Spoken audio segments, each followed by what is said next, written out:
Yeah, Maisie actually informed me that yesterday, which wasn't really expecting, to be honest. Obviously, 100 games is a nice personal accolade, but I think the thing you really enjoy doing is just playing cricket. I've done that for both, obviously, the Scorchers early in my career and then making the move over here.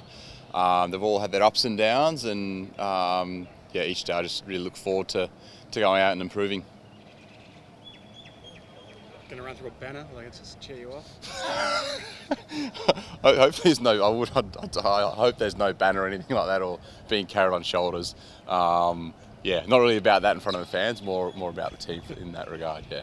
How are you feeling about the team, in all seriousness? Yeah, actually really good. Been asked that a few times. I think me and Stoyne and other guys around media have been asked that a lot throughout the entirety of the tournament.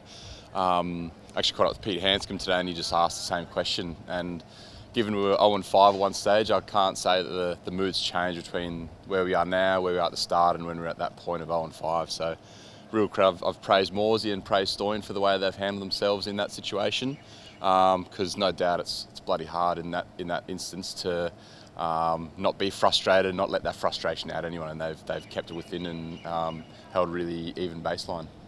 And Hilton, it'd be nice to celebrate with the third win in a row. How's the feeling amongst the group heading into another big game for you?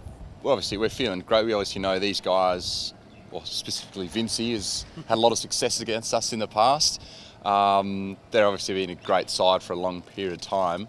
It's all about, we're trying to focus a lot on what we're doing well, how we're going to capitalise that against our opposition, which tomorrow is going to be the Sixers.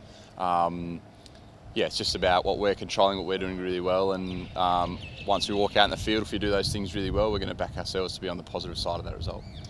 You mentioned every game's sort of a final at the moment for you. Hilton, if you want to get into the postseason. So is that the mentality you sort of embraced in the last couple of years? Yeah, definitely. I honestly think we've had that mentality from the get-go.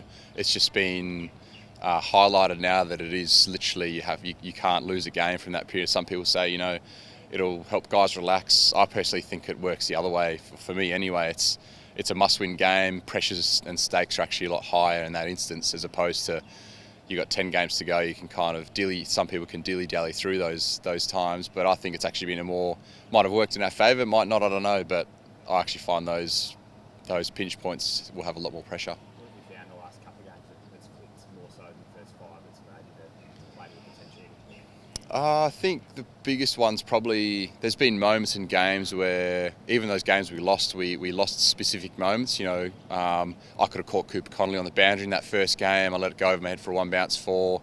We had a highest ever score at the SCG. We'd back ourselves to be able to win that game, and unfortunately with the ball we didn't execute.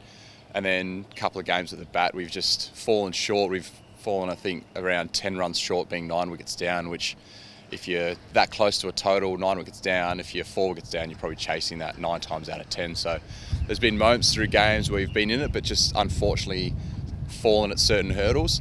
Whereas the last couple of games, we've had, obviously Ben Duckett stood up with the bat as well as Stoyne, and our bowling group's just been continually applying pressure through those middle overs. So we've just been playing better cricket for 40 overs as opposed to some pretty good cricket for 30 overs and letting it dwindle for those last 10.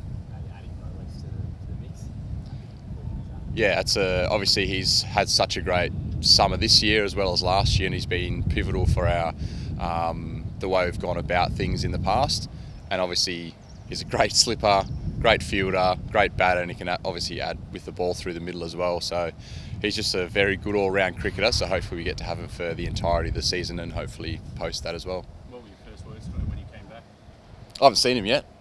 I think he's gone home for a couple of days, and I messaged him when obviously we all found out and said congrats, Slug, so I'm sure we'll see him here today. And Hilton, there's a bit of movement at this time for your test crickets. Glenn Maxwell, how have you seen his form? There's a bit of chatter about him joining the Sri Lankan tour. Yeah, I mean, we see what he does to spin. He absolutely demoralises some spin bowling. Obviously takes some pretty high risks, plays a lot of shots that some people can't, but the knowledge he has, the experience he has, especially over in the subcontinent, I'd absolutely back him in to do really well over there if he gets selected. I don't know, has the testing been announced? I don't know. Tomorrow. Oh, tomorrow. Okay, there you go. Obviously, for our sake, if he gets selected, does that mean he doesn't play for us? So hopefully Oh, okay, no finals. So at least we can get us to finals, and then we can hopefully manage from there on in. But I think he's obviously just such an explosive player. He can win you a game in the matter of 3 overs. So we obviously saw that the night when I was batting with him. He took a lot of pressure off me early in my innings. Hopefully he can do the same and selfishly get us to the finals. And yeah, obviously for him, I hope that he can get picked for that Sri Lanka tour. You saw, you said you caught up with Peter Hanscom. Do you expect he'll be on that flight to Sri Lanka? I gave him my, what's it called, I gave him a big leg up to hope that he was in it. Get along with Pete really well. I really do hope that he's on that test tour. I think he's one of the best players to spin in Australia. He's obviously got some experience over there, a couple of tours to India. In my eyes, he's a pick, but I'm not on the head honcho's job, so it's not my place to say. Just philosophically, I mean, you're right, it's not your job, but like if they're weighing up, say, between a Maxi and someone like Cooper Connolly, who you also play with state cricket, younger spinning all-rounder, older spinning all-rounder, do you have a view as to how do you weigh those things up if you're a selector? I'm not the head honcho, mate, so that's tough. I think you actually got to go in with a fair bit of a mix. You got to obviously have some youth in there to provide for the future of Australian cricket in sort of 5, 6, 7 years' time. With someone like Cooper, I'd expect whether it's him or a McSweeney or one of those younger guys to be able to go on that tour, get that exposure, get that experience. In the same light, you still need those guys like a Pete Hanscom, Steve Smith, Marnus, all those guys to be able to share their knowledge, go to all the different venues, understand how they play, understand how test matches unfold in those circumstances. So it's a very fine balance. You don't want to tip too much one way and neglect the youth, but you also don't want to tip too far the other way and have too much youth and those guys get exposed to some pretty uncomfortable conditions, which might actually not benefit them in the long run. Having those guys like your Steve Smith, your Marnus, to teach them and educate them as quickly as possible to upskill them for future tours.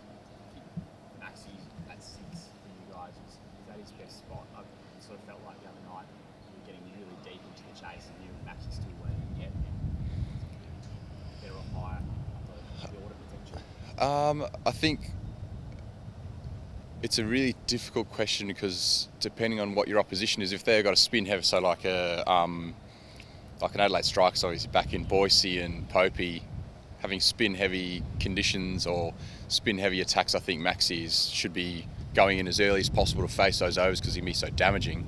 But on the flip side, you don't want to send him too early because he was obviously going to take some highs cricket. You need some guys, if it doesn't pay off, to still be able to chase the runs down at the end of the day. So 6, yes, in that situation, geez, he can, but I mean, he ends up being not out. So if he faces 20 balls, what's to say he's not going to make 40, 50 not out? So I'm sure it's a bit of a question mark that the coach and Stoyne are going over. Do we send him in early? Do we send him in late? What's the best way to do it? I think in the dugout that happens quite organically and naturally around when they think that he should go out. And I think that's probably the best way to approach it. He's obviously opened the batting T20 cricket and he's batted 7 in international cricket. So it's a luxury that we have to be able to shift him up the order, down the order if we need to. But I think that's going to be the best way that we're going to utilise that skill set.